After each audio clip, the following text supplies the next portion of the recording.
My dearest Martha, the winds that sweep my heartstrings yearn for your gentle touch as the maple dew sets upon the cabinets of war.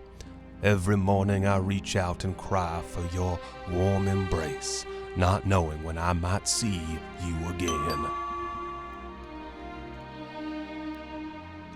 Oh, fuck yeah, my package!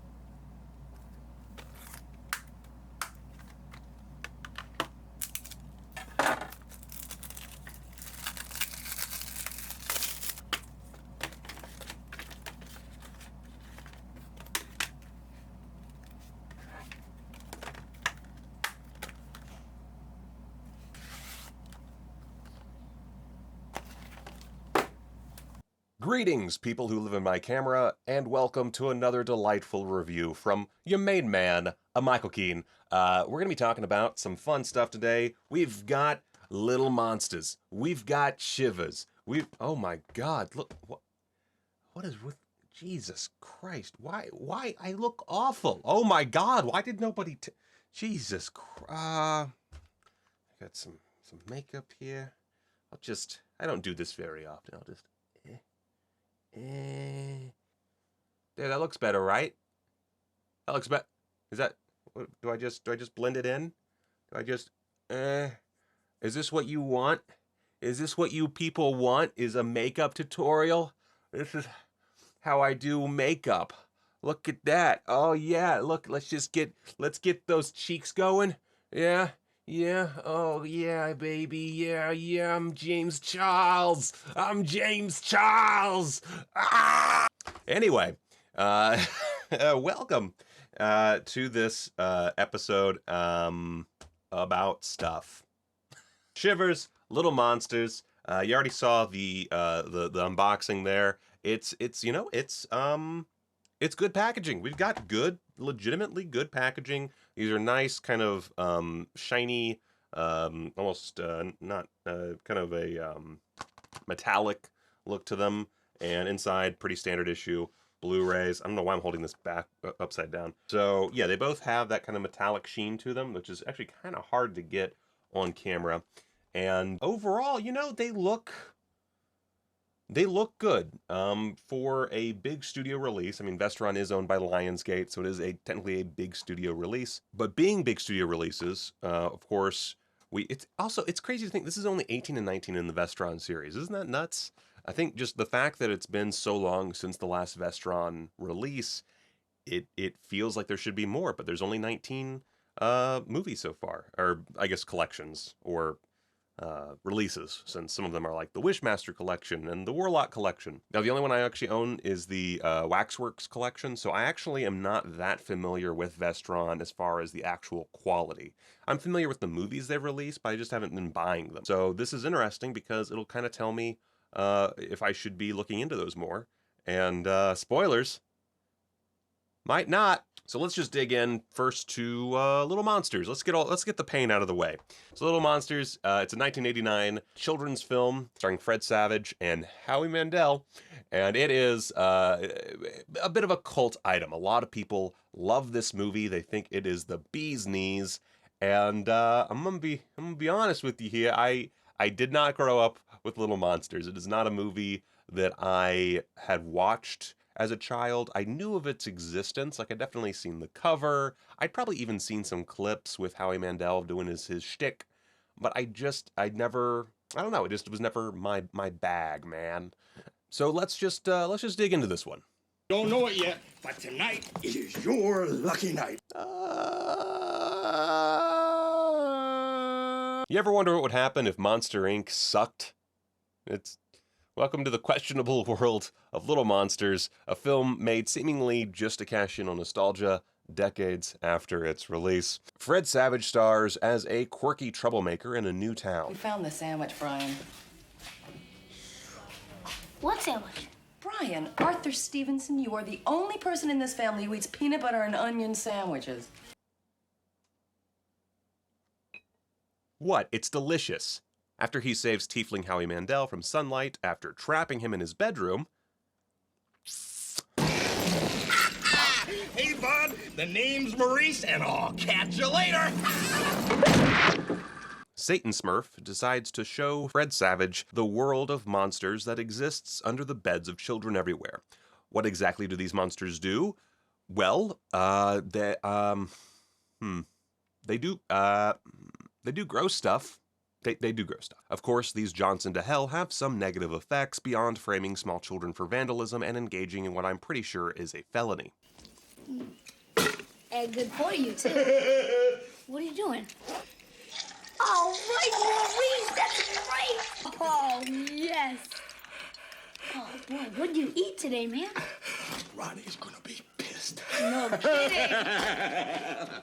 That's fucked up. What follows is a whole lot of very, very dated jokes, unfortunate treatment of children, and these fucking sparkle transitions that make me want to take editor Patrick McMahon out behind a woodshed. Magic. It's not all negatives, though. The monsters are sometimes pretty imaginative, although it's mostly cool world levels of missed opportunities. There's also a significant amount of childhood trauma, which is certainly a fun aspect. But you could just watch Goonies or The Monster Squad or any number of 80s children's films to get the same basic effect, but with a much more enjoyable movie in tow. Now, on the positive side of things, this isn't a, absolutely terrible, no positive qualities film. Fred Savage is good. His brother Ben is good. Their parents are good. There's a lot of good acting in the film. Frank Whaley plays the big bad, whose name is Boy. And Frank Whaley, if you don't know, he's the guy who played Brett in Pulp Fiction. And he's a great character actor. And here he is just perfect. He is very briefly in the film, so it is not the biggest role, but he is legitimately nightmare-inducing, so I can see this really keeping a firm place inside children's minds as they grow up. That's probably, honestly, the big thing that people, I would assume, remember from this film is how horrifying Boy is, because it's definitely not the quality of Howie Mandel. When Howie Mandel finally shows up, yikes. This is a weird criticism, but drop dead Fred he is not.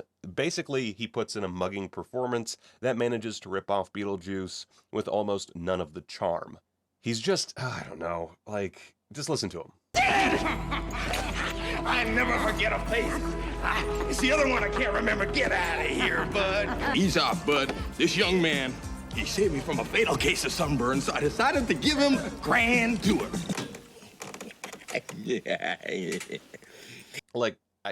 Maybe I'm crazy, maybe it's because I didn't grow up with him, I don't know, but I can't fucking stand this guy. I like Howie Mandel. Howie Mandel as a person seems totally awesome. He seems like a great guy, he's a great performer. I don't think I've ever actually watched his stand-up, but I'm sure it's pretty good. Oh, God, but as Maurice, Howie Mandel sinks this movie. Any goodwill it had, it's ruined for me because I cannot stand this character.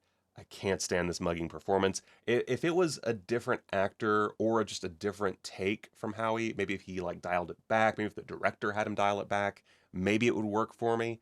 But the way he is, I get that my assumption is that all the monsters in this movie originally started off as children and they got trapped in this underworld and then they were mutated into monsters. That's that's the general idea. So I assume that Maurice was a child who got trapped inside and then he never grew up. And I guess at the end he just stays being trapped inside this nightmare world or something, I guess. And that would give sufficient reason as to why he acts like a fucking petulant child the entire time. But not all the monsters act that way. He's the only one who's this silly. So I don't really see the reasoning for it beyond, ooh, look at me, I'm Goofy and I'm Beetlejuice. But he's not Beetlejuice. Beetlejuice is awesome, and Beetlejuice is the bad guy. So even when Beetlejuice is mugging, he is mugging in a very dark, sinister manner that, while funny and while charming to some degree, in the end, he's meant to be the villain. Maurice is meant to be a good guy. He's meant to be this monster who starts off pulling these really mean pranks and evolves to better appreciate, I guess, the people around him. I guess. And he forms a friendship with Fred Savage that starts off as fairly toxic and winds up being something that Fred Savage will remember forever. And I just don't buy it. It's just, he's too shitty. He's too shitty. So I don't like Howie Mandel in this movie, and unfortunately he's a big part of the movie, and so I don't particularly like the movie. I'm sorry, fans of Little Monsters, it's just not for me. Now, here's the other thing about this. This is a nice shiny cover, right? It looks good. It's a sexy piece of work. I wish the movie fucking print looked that good, because it doesn't. It looks like garbage. Now, if this was a DVD release, I probably wouldn't have as big of a problem with it. If this was a impossible to track down film that like had zero fans, like, you know, like a Vinegar Syndrome level release as far as the popularity, I would also be able to give it a bit more of a chance. But this is a pretty popular film. It didn't make a lot of money. It had a very limited release for its theatrical release anyway. But it was pretty popular on video, and it is, again, it has a very big cult following. I would expect, especially when it says digitally restored, I would expect a little bit more. You know, it says on the back of every Vestron, it says, the Vestron Video Collector Series is a line of classic and unique genre films remastered and numbered and packed with special features. Classic and unique, sure. I would count this as a classic, even though I fucking can't stand it. It's a classic. It is unique. It is certainly unique. Remastered. No, it's numbered and it's packed with special features, but remastered it is certainly not. This looks like the shittiest scan imaginable. It's just not good. It's obviously a dirty print. There's scratches and dirt everywhere. It doesn't look like they put any effort into this scan whatsoever. And I don't have any information as to what kind of scan it is. It doesn't say. It is definitely not some like beautiful 4K scan, I'll say that much. This looks like fucking garbage compared to everything I get. Like, I mean, the fact that any Vinegar Syndrome release would destroy this is sad. You have Lionsgate backing you. Come on, like, give it a look. Like, there's no way you do not have the resources available to you that fucking, like, ignore Vinegar Syndrome. Severin. There's no way that you do not have the same resources as Severin. Come on. Give me a break. And it's frustrating because once you get to the more wacky, monster-filled action, it's a very visually interesting film. I wouldn't call the sets or action great, but they are visually interesting. There's definitely, you could get some pop out of those. It's at least deserving of a new scan of the negative, and that's not what happened here. This is a print. Simple as that. And it's lazy. At 57:39-ish, there's a glitch. There's an actual video glitch. It's blink and you miss it, but still, I shouldn't be getting a glitch on something that's backed by a major studio. And I'm going to count Lionsgate as major studio. For the movies that I cover, Lionsgate, major studio. So I, so far, have nothing really good to say about this, other than, hey, maybe your favorite childhood classic is on Blu-ray. That's the best I can say so far. Now, as far as the extras, Jarrett Gond, he's the editor-in-chief of cultofmonster.com, and he has a few other credits to his name. He is a big ol' genre fan, and he's an enjoyable listen. Like, the audio commentary by Jarrett Gond is legitimately pretty good, and he seems to really know his stuff. That said, I care so little for this movie that I did not finish the commentary. I only listened to it for a little while. I wouldn't be opposed to listening to the full thing, so I would, take that as a solid, it's pretty good. I would listen to the commentary despite my distaste for the film, and that's generally a good sign for the commentary. I think that they got a good guy to do it. I had other things to do, and I didn't want to think about this movie anymore. There's also select commentary with David Newman over an isolated score. That's cool. The movie has a good score, so, David Newman did a good job. I can see that being of interest to people. If you just want to put on the score and every so often listen to David Newman talk, then awesome. As far as the new interviews that they've gotten for the disc, we get Call Me Maurice. It's an 18-minute interview with Howie Mandel. He talks about lucking into showbiz, the makeup process, working with the director, remembering Rick Ducommun, who he was one of the friends in The Burbs. If you remember The Burbs, a much better childhood classic than this one. He sadly passed away a few years ago, but he's great in this movie as one of basically the main hench monster.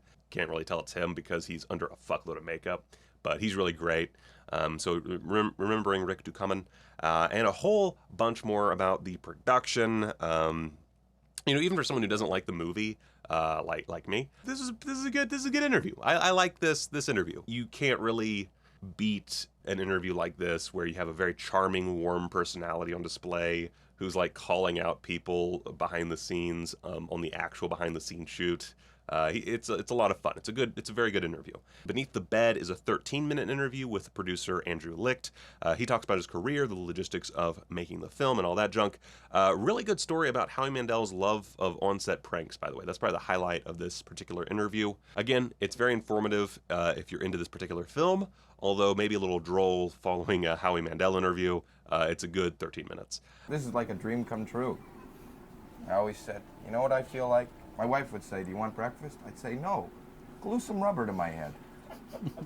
Making Maurice is basically 3.5 hours compressed down to 16 minutes. It follows Howie Mandel in the makeup chair. It's just him being wacky and getting his makeup put on. And, this one's, it's pretty dope. I like watching the makeup process on these kind of movies, so that's actually pretty good stuff.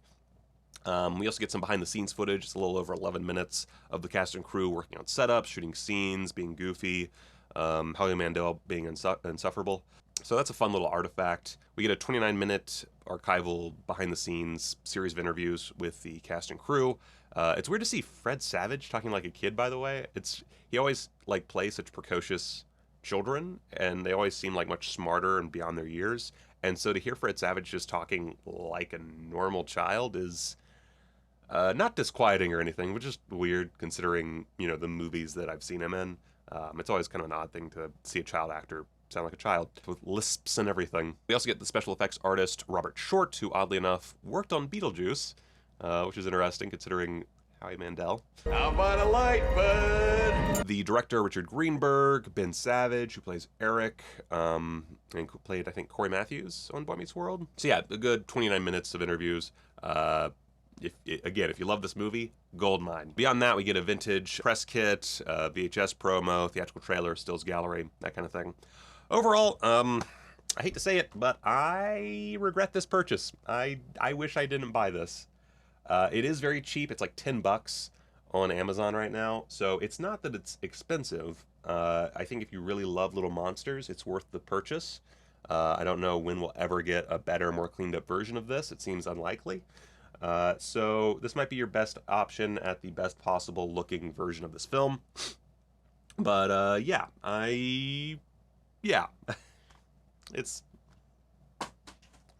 it's fine. If you think you're not afraid of the dark, if you think you have a strong stomach, if you feel nothing can shock you, if you say you don't scare easily, if you believe you've seen everything, then prepare yourself for Shivers, a film that I actually fucking love. So good on Vestron for not fucking me in the ass twice with the same purchase.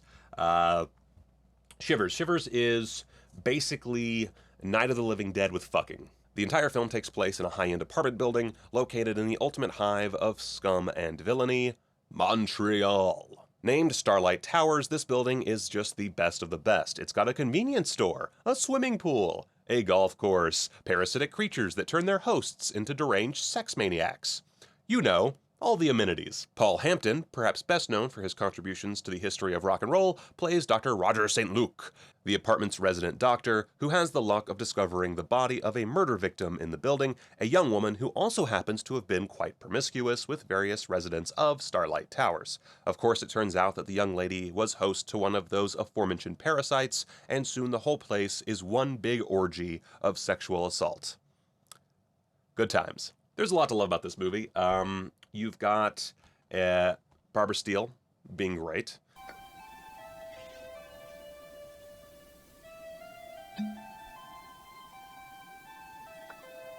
You also got Lynn Lowry, who Barbara Steele and Lynn Lowry have like the greatest faces for genre cinema I think I've ever seen. So to have them both in the same movie is great. Lynn Lowry specifically is phenomenal in this movie and makes for a great heroine is a strong word for what she is, but she's a great character. I love these two ladies. Paul Hampton's also a pretty good hero. He's a bit not bland, but he's kind of that like everyman type hero. While still being a doctor. I would say cast-wise, this is a very interesting film. It's mostly unknowns who Cronenberg managed to scrounge up for this extremely low-budget production. Add this menagerie of oddball performances to a quintessentially 70s aesthetic, and you have an equal parts unique and captivatingly filthy experience. You and me are gonna be good friends. By the way, I hesitate to call the aesthetic production design, considering much of the locations were shot as is. In fact, that lived-in look is another thing that really lends a lot to the realistic approach Cronenberg takes here. It winds up creating a visceral nightmare that I'd call like no other, but then he made Rabid, so it's just a career chock full of similarly gross, mind-bending body horror flicks. It's a magical library of work that Cronenberg amassed. Also, the parasites look like uncircumcised dicks, so rock on, Dave.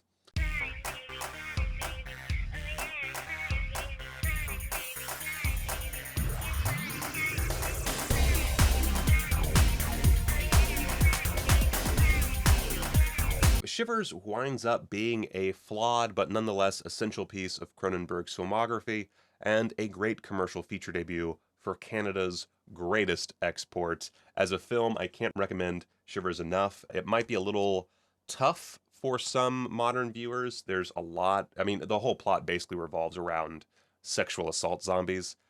So if you can't handle that, then you might not want to check this out. But if you're okay with being a little open-minded with your cinema, it's pretty dope and a great show of things to come for Cronenberg. Now, as far as the transfer for this film, it's basically the same as the one that Arrow put out. In fact, I would say it definitely is the same transfer. If you look at these two comparisons, I just took the same frame that was used in an Arrow review and compared it with frames that I took on my end of the Vestron release, and it's the same thing. 100% the same print. It even says, like, after the credits, little title cards comes up, and it says, "This film was restored from elements provided by the Toronto International Film Festival." This is the same case as the Arrow release. It is the same print. Nothing new here. They didn't do jack shit to this film. They just took the Arrow print and gave it a fucking new case. God damn it. Now, this is obviously a print which, while not necessarily bad, is still a little frustrating. I just would have preferred a negative scan. This is, again, like, if these other companies can manage to scrounge up the negatives for these really obscure, by some accounts, piece of shit movies, surely you have to be able to find the negatives. There's no way both these movies don't have any negative available. It's just, I can't imagine that's possible. So I'm frustrated by these releases as far as the actual elements being used. You know, you're bringing the Vestron label back from what seemed like death. You could at least try. Now, while that is the case, it is a perfectly usable print. I think it is good. I think that it is usable. It's a dirty film, so honestly, it kind of works with the aesthetic. I don't think that it's necessary to have a full, like, pristine version, especially considering what that must be like. I'm sure it's not like the prettiest film to look at in its best form, but you know, I could use a little bit more work next time, guys. A little bit more work. Now, as far as extras go, this is where this really works. We get a commentary with David Cronenberg. It's moderated by his fellow Canadian Chris Alexander, and it's an essential commentary. Obviously, it's David Cronenberg talking about his movie. David Cronenberg is phenomenal, and say what you will about Chris as a filmmaker, as a journalist, and as a moderator, he's fantastic, and he gets a ton of useful info out of Cronenberg. He mentions that he just finished filming a part in Albert Shin's 2019 film Disappearance at Clifton Hill. So this is a very recent commentary. So you get a new commentary from David Cronenberg. Fuck yeah, I dig it, I dig it, I dig it. And you get a bonus commentary with co-producer Dan Carmody, who he's also moderated by Chris Alexander. He worked quite a bit with Cinepix, so you get a lot of history about Cinepix and about the production of this film. I did not listen to the whole thing. I listened to the whole David Cronenberg commentary, but I have so many commentaries to listen to that I only listened to a little bit of the Don Carmody commentary, and what I heard was good. Definitely going to check it out in full at some point because I love this movie. Outside and Within is a 12-minute interview with FX creator Joe Blasco. He talks about how the casting of Barbara Steele was all the inspiration he needed to join this little production and how he developed the film's effects. He even shows off one of the parasite props.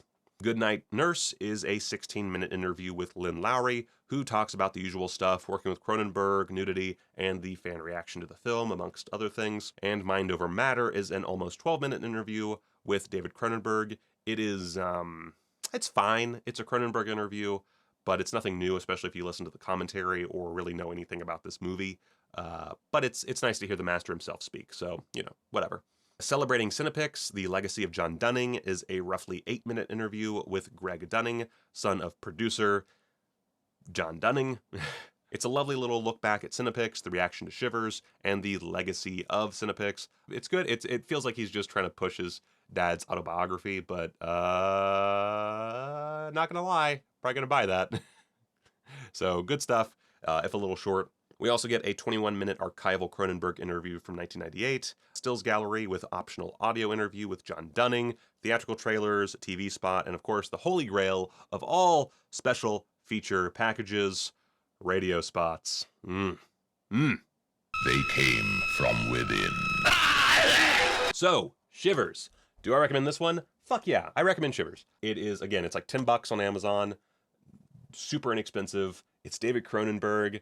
It's his first take on commercial filmmaking. It's actually it's the first film financed by Canadian tax dollars to actually turn a profit. They made it for like $100 and something thousand, and they made, I think, $5 million.